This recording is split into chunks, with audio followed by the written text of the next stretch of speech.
first types of song that a child usually encounters is the nursery rhyme.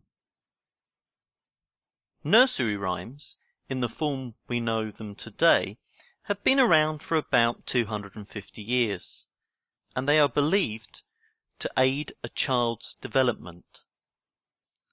Research has also been carried out that supports the theory that music and rhyme increases a child's ability in spatial reasoning, leading to a greater success in the maths and science subjects later on in school.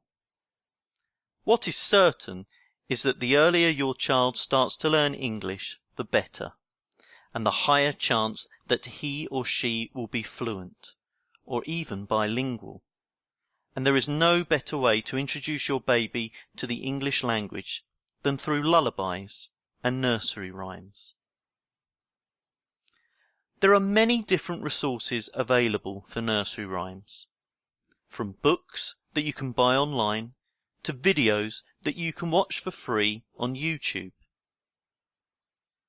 I have included a good list of resources in the supplementary materials, but in this lecture I would like to concentrate on two sources which are at either end of the spectrum in terms of technology, but which I believe each best serve a particular age group. The first resource for nursery rhymes, which I'd like to talk about, is ideal for toddlers in the 2 to 4 year range. These are interactive nursery rhymes on iPhones or iPads or Android devices.